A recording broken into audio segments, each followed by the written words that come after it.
Kenapa hidup saya selalu difitnah? Dulu saya di perusahaan selalu sabar, difitnah terus sampai kehidupan saya hancur. Tetap sabar. Sekarang sudah bekerja di sini dan tak pernah tapi selalu dicari-cari kesalahan. Apa salah hidup saya seperti ini? Ini bertanya apa curhat? Rasa tak kuat lagi menahan kesabaran. Apa yang saya lakukan, Pak Ustadz? Ada orang Pekanbaru memosting gambar saya, dieditnya, dibuatnya kepala saya bertanduk, gigi saya dibuatnya bertaring, dipostingnya di FB. Apakah saya sahabat? Enggak, saya Polda kan. Saya pergi ke Polda, BAP Pak Polda. Nanti Ustaz jadwal ceramahnya tersanggup. Tak apa-apa, saya khususkan kosong untuk ini, lillahi ta'ala. BAP di Polda. Nah, nanti Ustaz siap-siap dipanggil, siap. Panggil ke kantor kejaksaan, sidang. Datang saya, dia tak datang. Saya tanya, mana dia? Mencret. 2 kali saya datang panggilan kedua saya datang. Jadi kalian kalau dihina jangan diam. Siapapun menghina kalian, Polda kan. Tak tahu kantor Polda yang baru, nanti kutunjukkan. Jangan diam. Ada tes psikologi. Tes psikologi dibuat satu artis di atas pentas, dirias dia dengan riasan yang cantik. Dibuat 3 kelompok. Kelompok yang pertama naik ke atas memuji-muji. Oh, cantiknya. Kelompok yang kedua naik ke atas mulai megang-megang. Kelompok yang ketiga mulai menjabak-jabak rambut mencari. Memang sifat manusia ini kalau kita diam, pijaknya kita. Ada satu orang, pakainya duit ini 100 ribu, ini 200 ribu, sampai ada yang 3 juta. Saya kena juga. Saya tak banyak, 400 ribu. Tapi bukan masalah 400-nya. Perbuatan dia itu jangan diulangnya ke yang lain. Saya balik, dia tak balik. Yang lain saya tanya, kalian balik? Enggak. Ustadz gimana caranya balik? Ustadz ceramahin? Enggak, saya bilang. Jumpa sama saya bilang, kau balikkan duit aku besok pagi. Kalau tidak, aku kapak kepala kau. Saya tak ada bawa orang. Saya tidak bawa tim, bawa enggak. Saya sendiri aja. Waktu itu belum viral kali, lama udah. Waktu itu yang kenal saya baru sebatas Rumbai sampai Tenayan aja lah. Togap orang yang besar. Kalau tak kau balik kan besok pagi ku kapak kepala kau. Balik. Yang lain datang. Aku 3 juta amat. Gimana caranya? Gini caranya bilang. Kalau tak kau balik ku hancurkan kepala kau. Karena kau 3 juta, aku 400 kapak aja. Kalau itu aku tak sanggup. Jangan diam terhadap kebatilan. Orang yang diam, kata Imam Abu Ad-Daqaq, as-sakitu anil haq syaitan akhras. Orang yang diam melihat kebatilan, setan bisu. Sudah setan bisu dulu. Waktu SMP saya berkali-kali tak membayar makanan jualan ibu-ibu. Bagaimana cara membayarnya sekarang?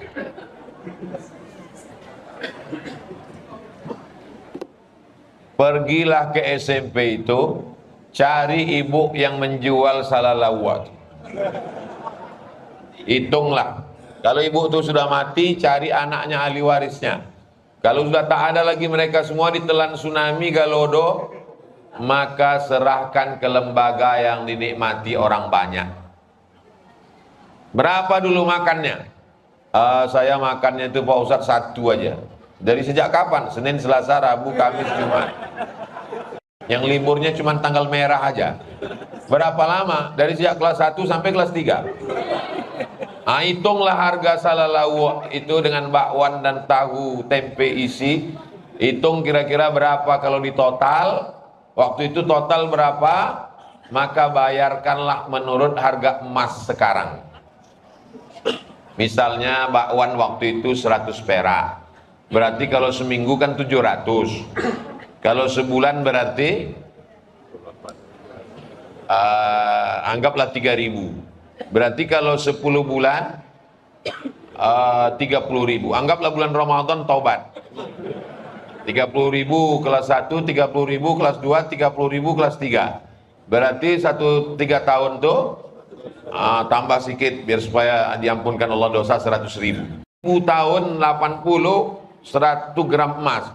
Membayarnya sekarang jangan 100.000. Hitung harga emas. Harga emas 1 gram sekarang berapa? 1 juta. Maka bayarkan 1 juta. Tak ada ahli warisnya, maka cari lembaga yang dinikmati orang banyak. Datang ke YTWU.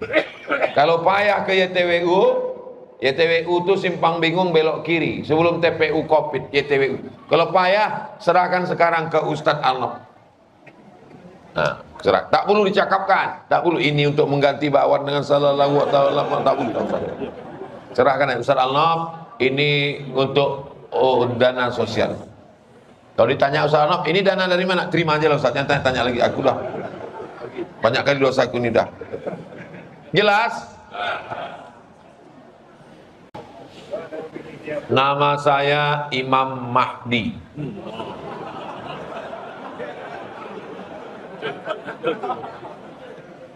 Kalau Tuhan pergi ke Makkah, jangan membawa sarang kedidi. Sudah lama saya ceramah, baru malam ini dapat surat dari Imam Mahdi. Bagaimana kita agar tidak selalu salah di mata istri, sedangkan kita sudah berusaha menjaga perasaan? Salahkah nafkah yang kita berikan terkadang kurang? Kalau cerita cukup, ibu-ibu yang dikasih 10 juta cukup? Kurang. Karena manusia ini tidak pernah merasa cukup. Makanya kata Nabi, iqna' bima qasamallahu lak. Merasa cukuplah dengan pemberian Allah. Takun aghnan nas, kau akan menjadi orang yang berkecukupan. Berapa UMK Pekanbaru? Kita buka ya. Hah? 3 juta 50. Banyak orang tak percaya sekarang sama jamaah. Kita cek di Google.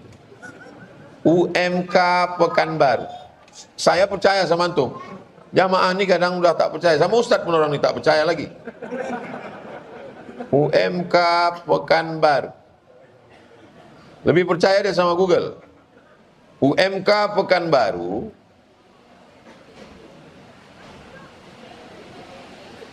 naik 51.000 dari UMK 2021, maka sekarang 3.049.000 rupiah.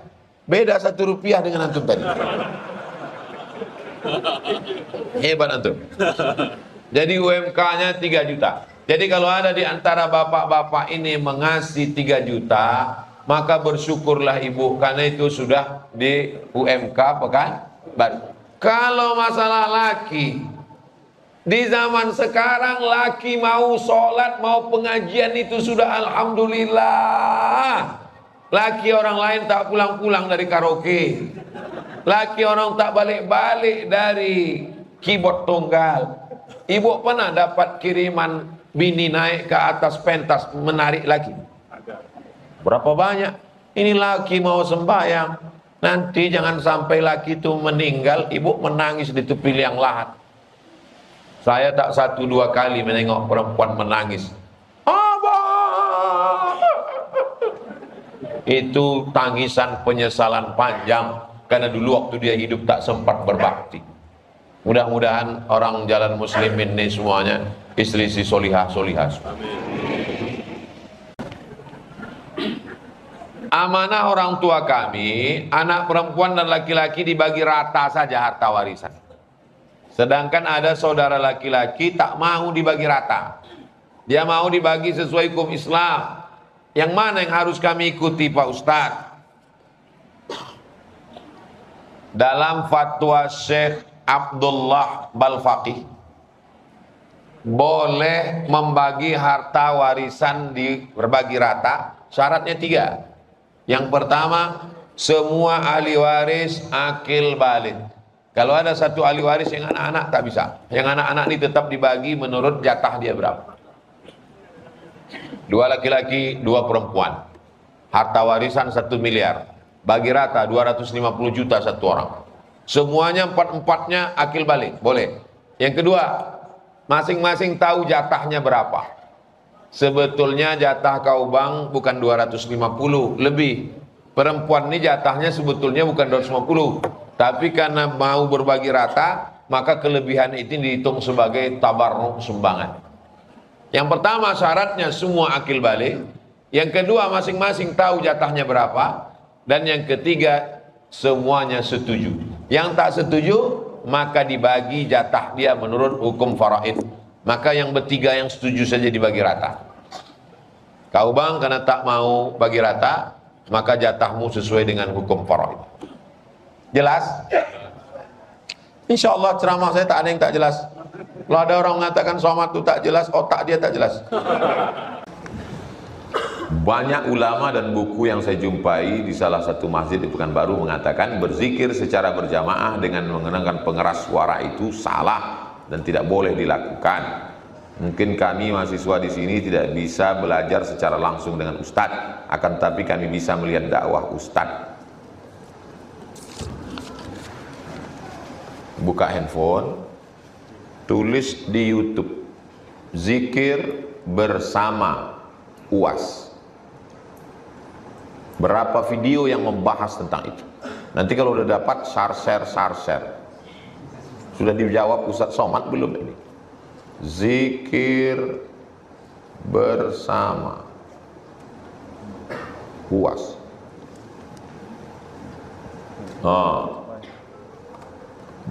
Berapa videonya zikir, hukum zikir berjamaah, hukum zikir bersama. Banyak sekali video. Tinggal dengar. Siapkan 2 giga. Insyaallah. Dah ada itu yang video. Sekarang yang tulisan. Saya dulu punya blog SOMADMOROCCO spasi zikir. SOMAD, masih ada. Zikir jahar. Masih ada. Zikir jahar. Zikir bersama. Udah saya bahas semua. Oke lah, saya sebutkan aja beberapa dalil tentang zikir bersama. Hadis kursi. Yang pertama, iza zakarani fi nafsihi zakartuhu fi nafsi. Kalau dia berzikir sendirian dalam dirinya, maka aku menyebut dia dalam diriku sendirian, kata Allah. Iza zakarani fi mala'in, kalau dia zikir beramai-ramai bersama-sama, zakartuhu fi mala'in khairum min mala'ihim, maka aku akan menyebut dan mengingatkan dia di majlis yang lebih ramai bersama para malaikat. Kata Imam Al-Hafiz Ibnu Hajar Al-Asqalani, kata Imam Al-Hafiz Jalaluddin As-Suyuti, itu nama kitabnya Al-Hawi lil Fatawi, itu menunjukkan bahwa zikir bersama itu ada sunnahnya. Karena Nabi menyebut siapa yang zikir beramai-ramai. Pertama. Yang kedua, hadisnya ada dalam kitab Musnad Ahmad bin Hanbal. Selesai orang berzikir beramai-ramai itu berdiri, maka malaikat dikirim Allah satu. Apa kata malaikat? Qumu maghfuran lakum. Berdirilah kamu, saat kamu berdiri semua dosa-dosa kamu diampunkan. Yang keempat, yang ketiga, innalillahi malaikatan. Allah punya malaikat. Yatufuna 'alal ardh. Malaikat itu berkeliling di atas muka bumi mencari majelis zikir. Begitu mereka menemukan ada majelis zikir, maka dia ikut ke majelis zikir dan dipanggilnya kawan-kawannya. Halummu ila hajatikum. Marilah kemari. Inilah majelis yang kalian cari selama ini. Dan seterusnya. Jadi zikir bersama itu adalah sunnah. Kalau ada orang membid'ahkan Pak Ustaz, zikir bersama bid'ah, maulid Nabi bid'ah, tak usah dilawan, buik aja. Sampai akhirnya dia hilang suara. Ponek. Bid'ah.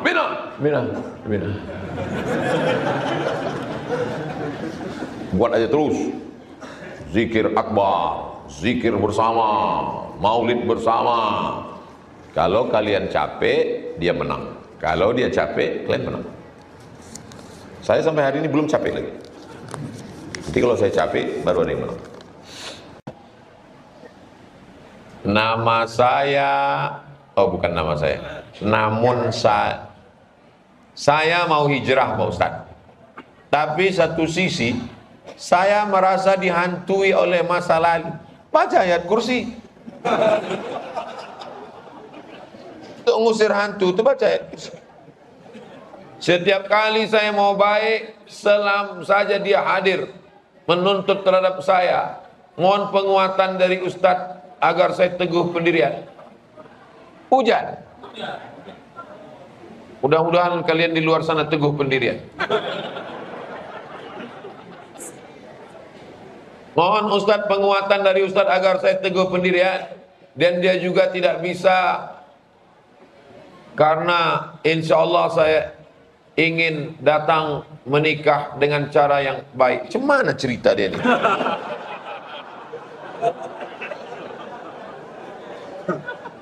Oh, dia mau tobat, dia mau nikah, dia minta supaya calonnya ini bersabar menerima dia karena dia mau menikah dengan cara yang baik. Jadi intinya komunikasi mesti baik. Sampaikan ke perempuan yang mau kau nikah ini, bilang sama dia, Adinda, abang belum cukup modal sekarang.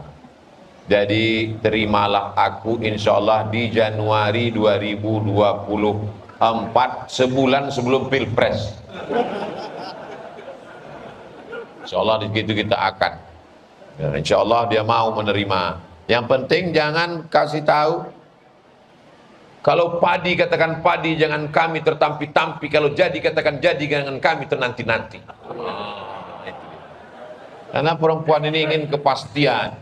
Walaupun yang laki-laki, walaupun kalian kaya, mobil kalian mahal, tapi kalau tak jelas tanggalnya, dia lebih memilih yang sederhana tapi jelas tanggalnya. Betul? Tengok, yang udah berlaki pun mengangguk. Perempuan itu ingin kepastian. Kalau kalian memang betul jantan, bukan kalian datang bawa motor malam minggu, malam ahad.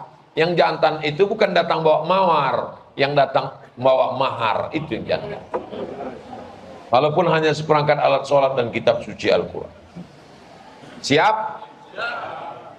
Dulu saya pernah bernazar kalau Real Madrid menang Liga Champions, AS Liverpool melawan Liverpool, saya akan kasih sop ke orang yang nggak mampu. Itu hukumnya gimana Pak Ustaz? Rabbi inni nazartu laka ma fi batni muharrara. Aku bernazar nanti kalau aku punya anak, maka anakku ini akan kujadikan sebagai pengabdi agama, penjaga Baitul Maqdis. Perempuan yang bernazar ini namanya Hannah, nama suaminya Imran. Akhirnya mereka punya anak perempuan, diberi nama Maryam. Maryam punya anak laki-laki namanya Isa, dan kisah ini dituliskan dalam satu surat bernama Keluarga Kecil. Itulah dia surat Ali Imran. Keluarga kecil, Imran punya istri Hannah, punya anak Maryam, punya anak Isa. Jadi nazar ini bukan cerita baru, sejak zaman dulu sudah ada.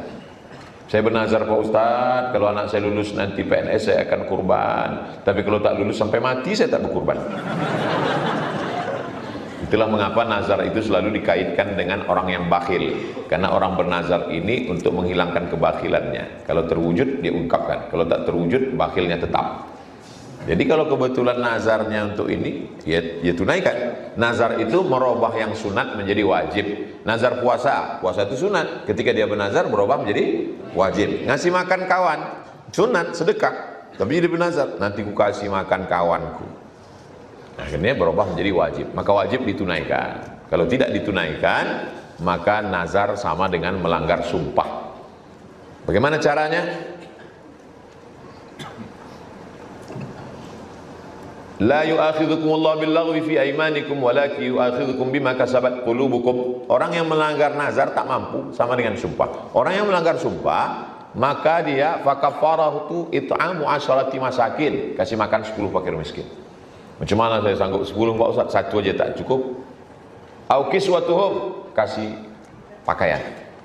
Tak juga sanggup. Au tahriru raqabah, membebaskan hamba sahaya. Tak ada lagi hamba sahaya. Tak juga sanggup, maka alternatif yang keempat, fasiyamu salasati ayyam, puasa 3 hari. Jadi kalau mampu menebus nazar, bayar. Kalau tak sanggup berarti puasa 3 hari. Tapi jangan langsung ke puasa 3 hari. Puasa 3 hari itu alternatif terakhir. Makanya ibu, kalau bapak itu bersumpah, ibu jangan percaya, nanti puasa dia 3 hari selesai. Ini papa asyik-asyik nengok handphone ni siapa ini? Demi Allah, Mam. Puasa dia 3 hari selesai. Waspadalah. Bagaimana menjadi imam keluarga yang baik dalam rumah tangga? Soalnya saya menikah muda. Kalian yang jomblo-jomblo, insya Allah menyusul tak lama lagi. Yang ngaminkan itu yang belum nikah aja. Ini bini di belakang amin. Dia tak tahu bini memantau dari atas. Amin. Balik ke rumah, abang tadi amin untuk siapa? Anak kita, Ma. Laki-laki ini jadi imam, kewajibannya 5. Ingat nih laki-laki. Yang pertama ngasih makan. Bini udah kasih makan? Yang kedua pakaian. Bini udah kasih pakaian? Banyak di luar sana bini tak dikasih pakaian. Resleting belum berpasang, kain pendek. Ustaz nampak, saya tak nengok, nampak. Pertama kasih makan, kedua kasih pakaian, ketiga kasih tempat tinggal. Perempuan jangan menuntut laki tak sesuai dengan kemampuannya. Kalau mampu dia ngasih tempat tinggal itu, jangan tuntut dia membelikan istana yang indah. Cepat dia mati nanti. Naik darah tingginya, kolesterol, asam urat, jantung koroner. Kasih makan, kasih pakaian, kasih tempat tinggal, kasih pendidikan. Mestinya kalian yang mendidik istri ini laki-laki. Tapi karena tak sanggup mendidik, bawa ke pengajian di Masjid Al-Muslimin. Rutin masih pengajian tiap malam. Yang kelima, perhatian. Istri ini kalau tak dikasih perhatian, dia akan mencari perhatian tetangga. Menjemur lampen anak pun dia beli lipstick. Gara-gara tidak terperhatikan. Pakai kata-kata yang lembut. Kalau balik ke rumah, oh buah hati belayan jiwa, siang dan malam terbayang-bayang, makan tak kenyang, tidur tak lelah.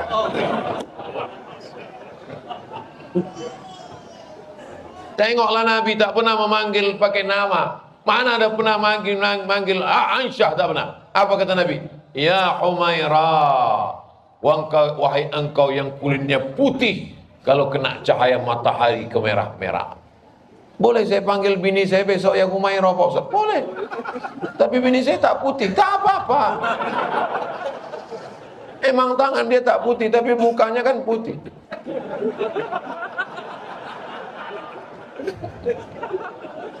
Muka putih, tangan hitam. Bodak 2 inci. Jangan laki-laki ini terlalu jujur. Ya Hajar Aswad. Sakit hati dia. Khairukum, orang yang paling baik di antara kalian, bukan yang tahajudnya banyak. Orang yang paling baik di antara kalian bukan yang ke Makkah bolak-balik. Apa kata Nabi? Khairukum li ahli. Orang yang paling baik di antara kalian adalah orang yang paling baik kepada istrinya. Wa ana khairukum li ahli. Aku orang yang paling baik kepada istriku, kata Nabi SAW. Dan saya lihat jamaah muslimin ini adalah orang yang baik-baik semua.